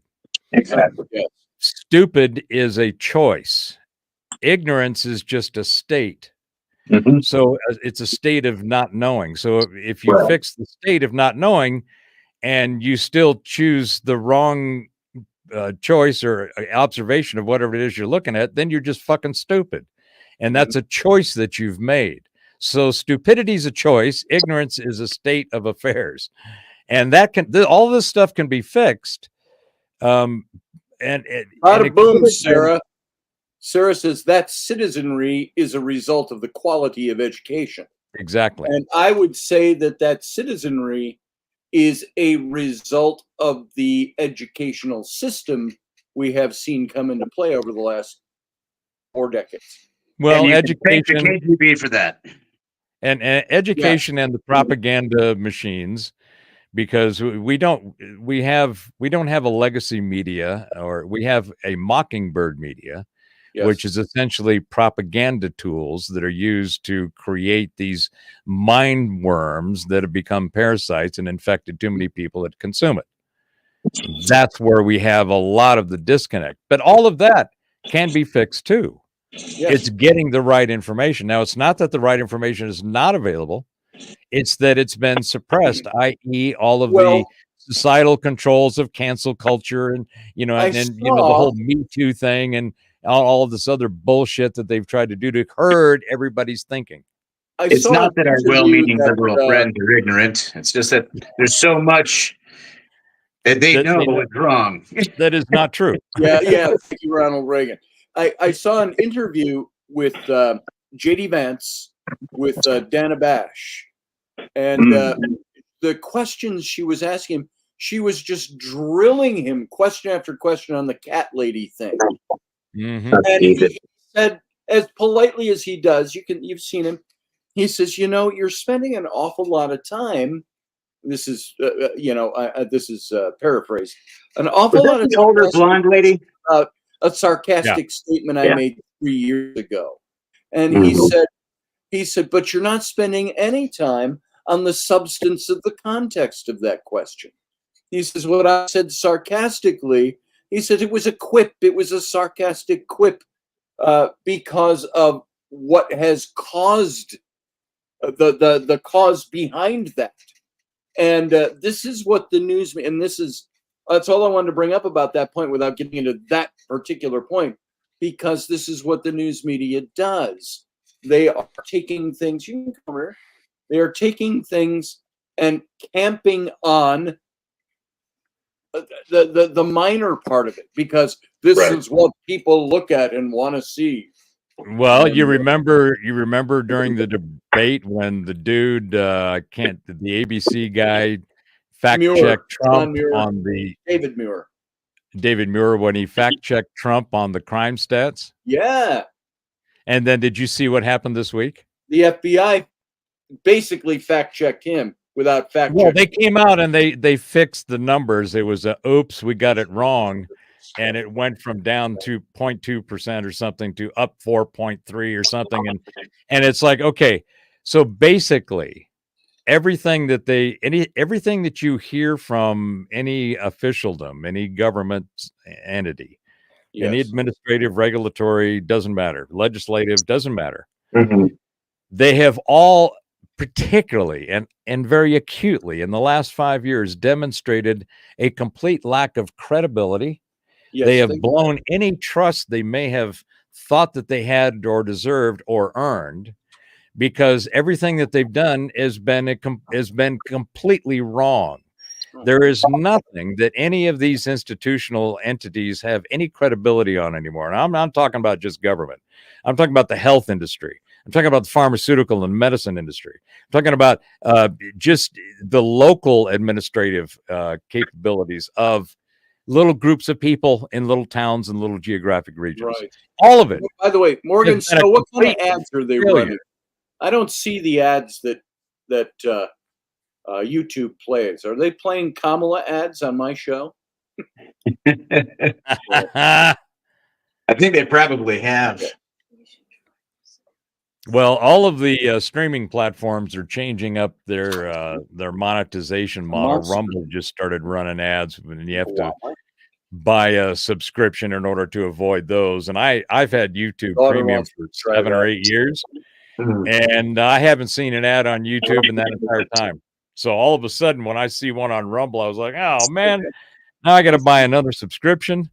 Because I just, the way that they've been doing the ads, where they do 2 at the beginning and you get 5 seconds and then you can skip. Yeah, I think that's a great model. because there are, and Rumble's got great products. The ads on there are some of the shit they've shown is like, I want to know more about that, but I want to get to the show. Yeah. Anyway, what we're seeing now, I think, so I wanted to toss this out to you gents and let you cast your gaze on this and see what you think. Alrighty. If indeed, as I have said, that the race is clearly over. If indeed. I said back in August, I said by the middle of October, it will be so obvious. It's just a formality. Mm-hmm. I think that we have achieved that. And I think that it's like this goo that's oozed out across the society and the populace, and people are getting it, and they're going, oh yeah, no, we're not going down that route. Because it's been so blatantly obvious, the incompetence and just there's no personality, there's no character that is anywhere near attractive. And I have to say this, and you gents, tell me what you think of this. When I watched that interview with Brett Baer, it felt to me like what a counseling session would be with your ex. Yeah, when he interviewed Kamala Harris. Yeah, the Brett Baer interview. It was a good interview. Her demeanor and posture and tone and everything was to me like it would be like using the X analogy. I couldn't imagine, because I did at one point. I called for court-appointed mediation with my ex because she was not communicating with me over my older children. Right. And I sat in that meeting, and the counselor that they had appointed was trying to get through some of the issues. I said, for me, the issues are logistics, scheduling, communicating for the sake of our kids. It wasn't like we don't have to like each other. We got to communicate to get things done properly for the kids. Yep. Her response was off the wall, angry. Oh, well, at first she didn't say anything. She just stayed mute. She just stared and stared. And the counselor was looking over at me like, is this, without saying it. You were married to her for how long? What's that? It's like, you were married to her for how long? At what point, just like Bear did then, her response was, at one point, she just went, now, use this all as an analogy. She didn't get angry, but her response, she went, oh, Jesus, Jesus, Jesus, Jesus, Jesus, Jesus, Jesus, Jesus, with her hands up in the air. Now, she was not a charismatic person spiritually. She was not evangelically charismatic, whatever, anything like that. But she was doing that. And the counselor looked at me over the top of her clipboard and kind of went, eyes went wide. And I just went, this is why we're here. And so that's exactly what comes to mind. That's the picture that comes to mind when you said, watching Kamala being interviewed by Brett Baer was like watching a counselor interview your ex. Because what did she say? 57 times she said Donald Trump in a 20-minute interview. Well, one of the classic. Thanks for all the free advertising. I mean, that was just a target-rich clip advertising for the opposition video. But one of the most brilliant ones to me, and it just nailed the X attitude persona, was when Brett said, "But Madam Vice President, you've been in office for 3.5 years," and her answer was, "And Trump is running for president." And Trump is running. And then she sits back and she goes, you know exactly what I'm talking about. And he goes, no, Madam Vice President, I don't. I really don't. Yes. Well, that was Wednesday night. Okay. Yes. And Wednesday night was middle of the week. The fallout from that, let alone all of this attempted redefinition of masculinity through the personas of Doug and what is his name? Tim and Doug. It's almost like the Bill and whoever's Great Adventure. These two are the last people that would appeal to any testosterone-based carbon units of any normal balance and state. Who's Okay. Doug? Emhoff, Emma, her husband. vice president's husband. Right? That's and Never have you heard of her. heard of these guys before? Right? He's the nanny shagger, He's the nanny shagger. for lack of a better, quicker. Yeah. Never heard of her. Yeah. Exactly. So, I mean, this has been the collapse. Now the question is, what's going to happen between now and the obvious? So I have a couple of scenarios I'll toss on the table and see what you guys think. One, they've capitulated already. They're in the back rooms now going, okay, how do we handle this on the other side? And they're thinking of the options and what the scenario will be. And they're looking at it going, well, it's going to be a clear victory. It doesn't matter how hard we try to push or cheat or fraud or anything. You can't. We're going to be real obvious if we try it, is because it's so big. So it's going to be an unmitigated sweep. It'll be across all the legislative and executive and judicial branches.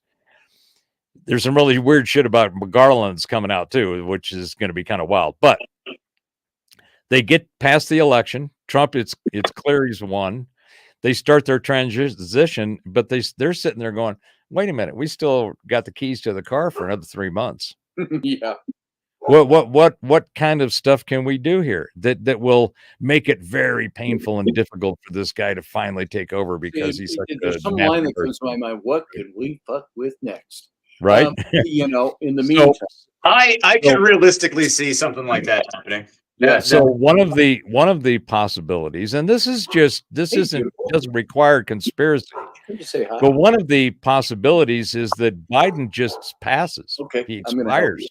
you. I mean, he is so close to that naturally that it wouldn't be a big surprise. It would be shit. Well, we thought he'd last a little longer, but he didn't.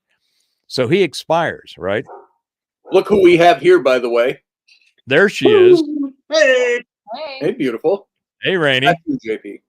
Lots. What? I said, hey, beautiful, and I said, not you, JP. Oh, yeah, no, definitely not me. Definitely not me. So we get past the election. We've got about 3 months. They're sitting there trying to figure out what they're going to do next, how they're going to make a big mess for Trump coming in, make it as difficult as possible, create chaos and everything else. But they will be in a lame duck situation because everybody knows they're on their way out and they're actually breathlessly waiting for their exit, right? Yep. So they're going to have to be they're going to have to think it through, which we already know they don't do that well. They don't think shit through. But let's say that Joe becomes unburdened by being Joe, and all of a sudden he has transitioned. Kamala will become. He's going to go from male to female. Right. Yeah, he's going to transition for us. So Kamala will become the president, right? For all of like 5 minutes. Yep. And then she will have to swear in Trump. Taking Joe Biden out in between. She's going to lose. Joe Biden, they're going to take him out. 25th Amendment. He's going to become president for a couple of months. Fuck with things. And then that will give them their first female president, although, it will be. And if you look at Calamity's track record, this woman has stumbled and fumbled into everything that she's done. She's really not been, except for the Senate seat, she's never really been voted into anything. And she dropped out of the presidential primary because she didn't even get one vote. So this woman will stumble her way from the DA to POTUS by a series of events because she was in the right place at the right time. Well, it reminds me of you'll have to go rewatch. So you're saying she's a political Lemony Snickets with Peter Sellers. What's up? The movie Being There with Peter Sellers. Haven't seen it. Haven't seen it. Oh, it came out in like 1979. You'll have to watch it though. He's this. Well, it's a Peter Sellers movie, so yeah. You gotta watch it. The simpleton gardener for some rich dude, and he ends up becoming high in office and so on because he gives his little. Well, I just clip a leaf here and there. And, oh, that's great political philosophy. And he gets, and it's just an amazing movie. Being There. So, what are your thoughts? You came to say hi, and you haven't said anything yet. Yeah, I hate politics. Absolutely, positively hate politics. You know what, Rainy? It's understandable. Politics do suck, but they are so incredibly vital. That's right. The double-edged sword. Can't change stupid people's minds. That's true. We talked about that. You can't fix stupid. That's true. But there's a lot of people I think that aren't stupid. They're just horribly informed, or they're willfully ignorant about things, because if they take a look at a different side or an opposing side of something, they are afraid that it may cause them to have to change everything they've built themselves around. And that's kind of a terrifying prospect for a lot of people, because if that's been your sole identity for so long, We'll talk about changing your paradigm. Maybe, Rainy, you might have a thought or two on this. What do you guys think about our second moon that's stopping by for a Airbnb around the planet for the next 2 months? Second moon. I wish I had an awesome telescope so I could see it. So you guys have heard about that, right? Yeah, heard about it. So have you heard the latest? Did you hear the latest update on the data? No. Well, originally they had scoped it out at 150 meters or something. They said, you're not going to be able to see it. Don't worry about looking for it. It's coming by. It's going to orbit for 2 months, and then it's going to leave. And I went, wait a minute. I got some cues for yous. First of all, how do you know that it's going to only stay here for 2 months? Did it send you its itinerary through? That's what I want to know. How do they have this figured? Unless it has right. to do with What's going on here? And second, where is it going to go when it leaves? So the latest update is that, sorry, we got the size wrong. It's not 150 meters. It's 150 kilometers. There she is. Well, that's different. So 150, looks so much bigger when you shave it, doesn't it? 150 kilometers is basically a small neighborhood, right? I mean, or even a city, right? So all of a sudden, this thing has gone from a little tiny thing to a great big thing. It's coming by. It's going to hang out for 2 months, apparently doing a drive-by. Alien drive-by, maybe. And while that's going on, we have identified but unknown source of massive drones that are taking over our military installations, that our military has no ability. They don't know who it is. They can't do anything about it. So I posit this. I think this thing that's coming by is a spaceship. I think it's basically they might be doing a shift change on the inhabitants on the moon. The moon is hollow; it's inhabited. It's been put there, and they've been observing our process and progress since it was put there. This ship is a shift change. They're coming in, and they're going to. Basically, the graveyard shift is happening. They're going to take those guys that have been there and put on a new crew. I'm sorry, but you know what? I think you're going to end up being wrong. I think this new ship is coming in for a shift change. It's coming in for a shift change. Yeah. All right. Yes. But their union rep is going to have some problems with shit, and they're going to start a strike. They're not going to have enough fuel to hang on station, so they're going to have to go. Endorse Trump. Right. Well, and this is the thing. Notice the timing, how they're going to be here for October. They just arrived the beginning of this month. It's here, right, because we're on season, 300, 1,000 years of humanity on Earth? Right. Who wants to miss this? So they're doing a drive-by. They're replenishing and redoing the cruise, and they're checking on us to see where we're at in this melee of nonsense. Because we are important to them. We are the experiment that the universe wants to see go through its fulfilling destination. Its fruition, whatever it's supposed to be. Is the actual veracity of that to that any veracity of that theory? What are you picking that up through your all your remote viewers, or how are you picking that up? Was it that hit that you took when you started on the show? All of the above. Is that what it was? My point, all of it is the discernment that I've cast on the energy and the data that I've been able to find and acquire and analyze it. So I'm looking at it going, there's too many coinky dinks. What people say is there's never really any of that. I think that they're minor or casual synchronicities is probably more accurate. But we're seeing a whole bunch of really strange, shifty shit. And a lot of it is very shady and sketchy. And you look at it and you go, I'm not too sure about that. I don't know. Shit hasn't really been in the news too much lately. I want to know what Raini thinks about this. I want to know what you think about. Of course, that's all linking into the extraterrestrial origins things. We got this second moon. What do you think? Is it going to have anything? Is it just that's no moon, like rock, or is this a distraction, or is there any truth to it? A distraction? Is it life? Is it? What do you think about seeding of our planet? I don't think anything. Well, that's a weasel way to get out of that. Come on, Raini, you got more than that. Everybody has a great theory, but it's really just your thoughts, your opinions, and what you put together in your head. And yours makes a great point. It definitely could be. It could just be a rock.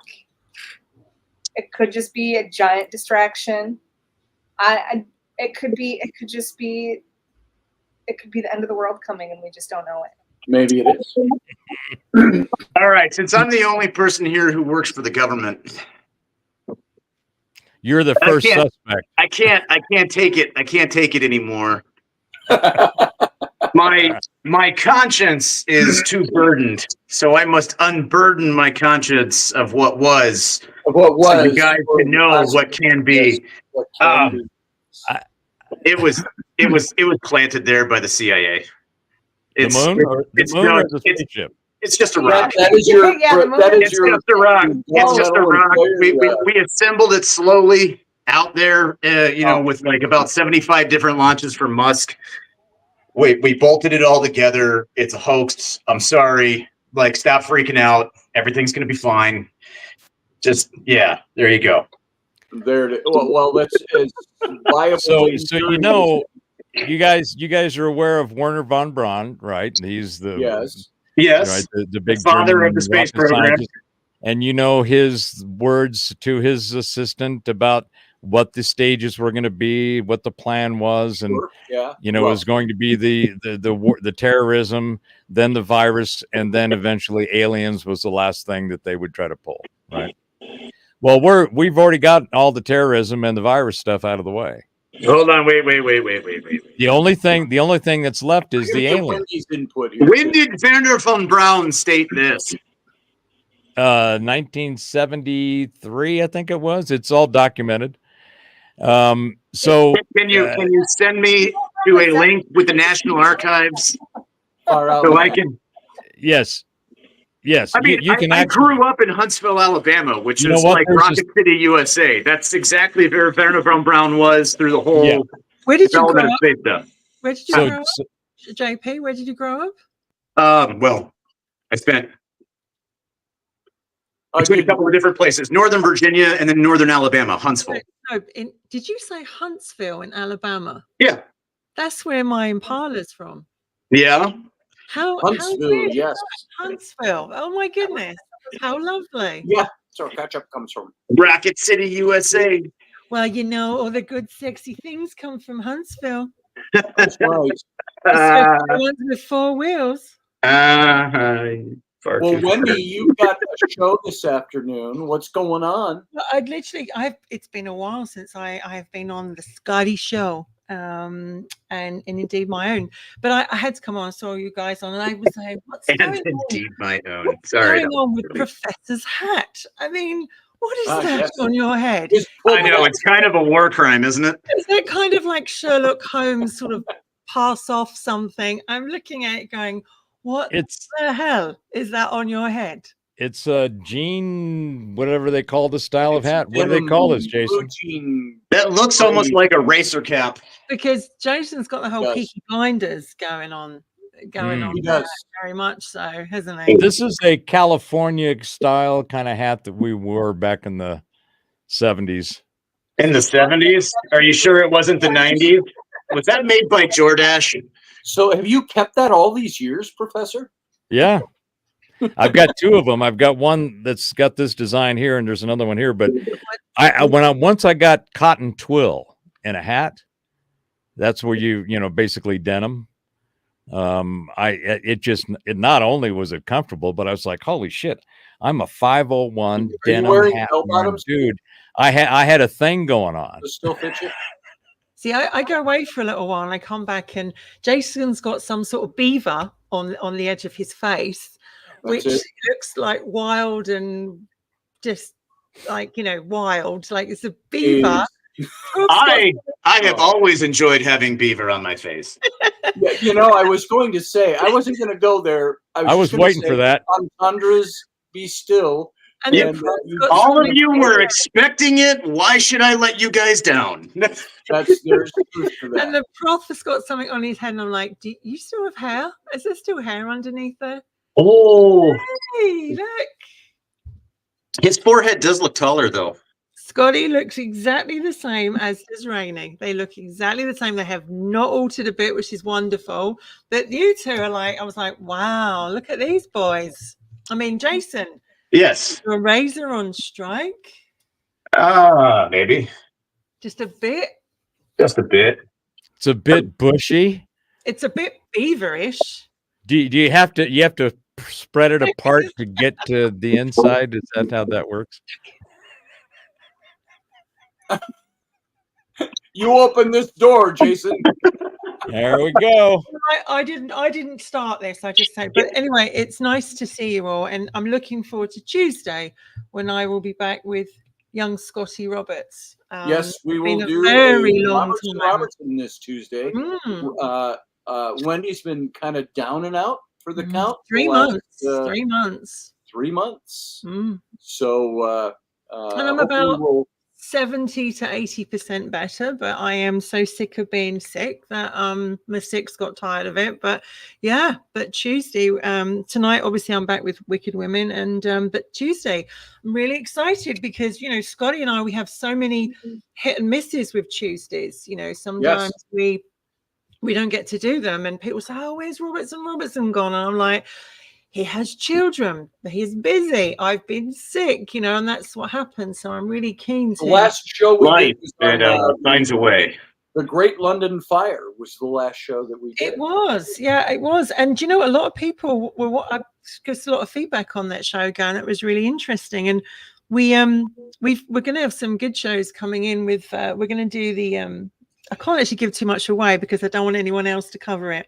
So, but there are some really good shows coming in that Scotty. We'll talk tomorrow. We'll get it all planned.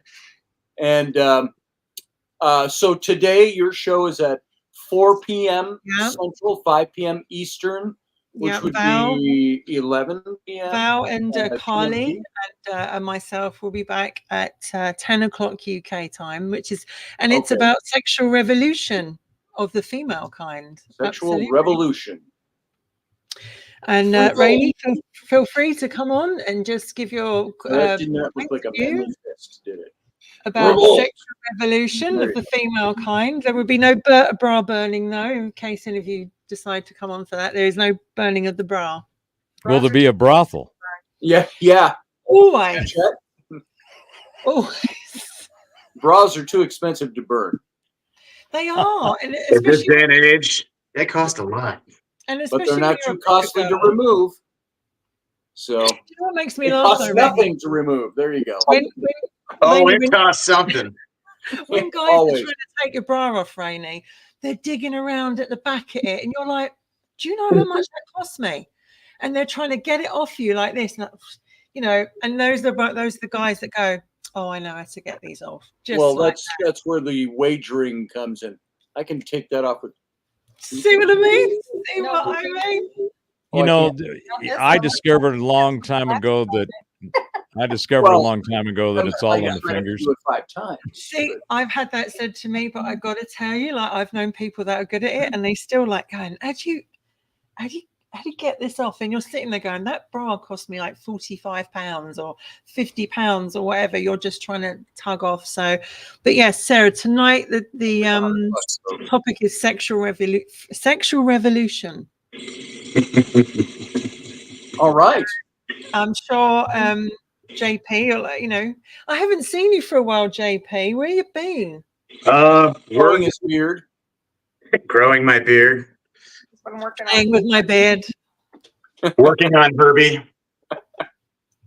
has been kind of the bane of my existence for the last a while because I was having all sorts of problems getting a tune on the fuel injection set up. Yeah. And finally, I talked to some folks. Yeah. And got some. I'm walking away now, says Sarah Yusuf. Sarah, that's okay. We got to sign off in a minute. So Why are you like I start talking about the Volkswagen? She's like, we're walking away. Jason, how's the hair growing? Is it short, long? Wendy, I know you've cleared this up for me once before, but I don't know if your camera's picking up what arm is your right or your left? Am I right? You're right. Okay, so we're seeing you not mirror version. Okay. No. Why? I was just curious because I saw it come up.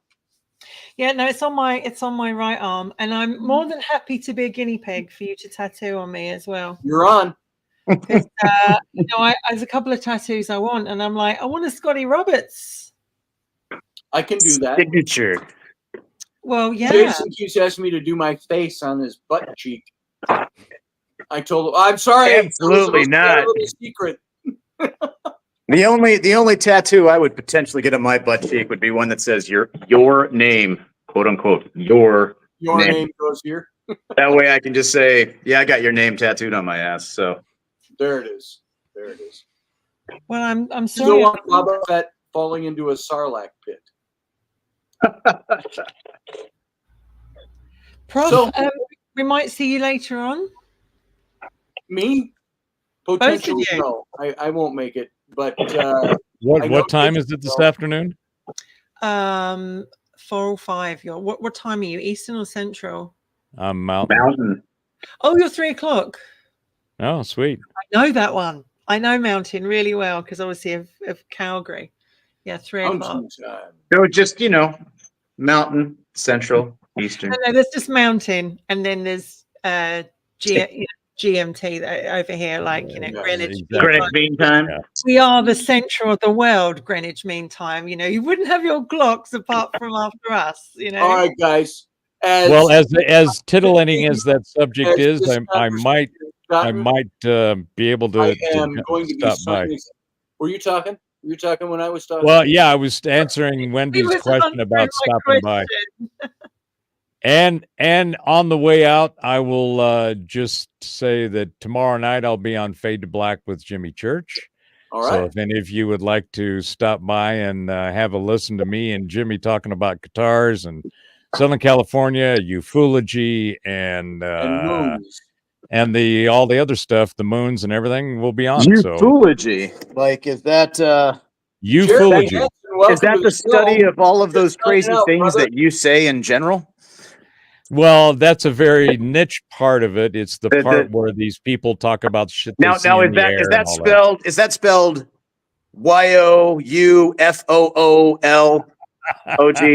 Is that ufology? Ufology. It's like you mean ufology? Yeah, ufology. Ufology. And it's applied to just about everything you can imagine. But anyway, everybody have a great day. Wendy, I'll try to stop by and hopefully see you this afternoon.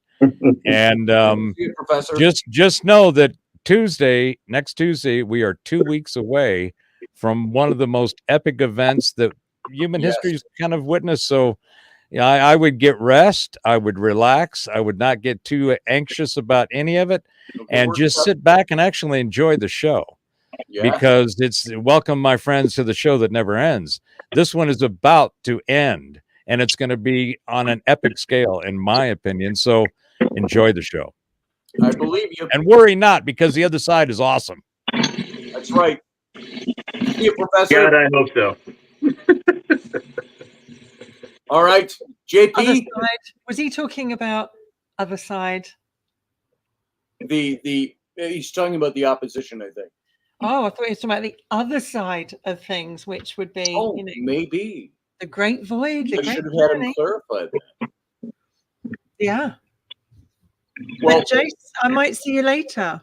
Maybe we'll see where I'm at. I'm doing a bunch of stuff with the house. I am trying to finally knuckle down and do the things that I've kind of been slacking on since I moved in. And I've got the Ford coming out. The Ford's being delivered either Tuesday or Wednesday, so I've been trying to make room for that. And yeah. So well, I'm going to go help Rainy build a cemetery. Oh, there we go. Are you bearing anyone we know, Rainy? Just Scotty. Scotty, don't turn your back. All right. Yeah, really. Sleep with one eye open, my friend. She's Sometimes like, it's just out of the blue. She'll go, I was thinking if I really wanted to get away with murdering you, I could get a case and drill it full of holes, drop it in water. And she goes through it. I'm like, so you've given this a lot of thought? Oh, no, just straight thinking. yeah, but you do know, like the best people always make the prisoners dig their own grave, right? They dig their own grave before they put them in it and go, have you done that well? If it's 6 foot under. That's right. No, the best people are the ones that help you hide the bodies. That's true. There you are. And if you go past Scotty's house in about, I don't know, 24 hours and you see a pair of feet sticking up somewhere. Yes. Or maybe just a nose or something or whatever, and you'll be like, she did it.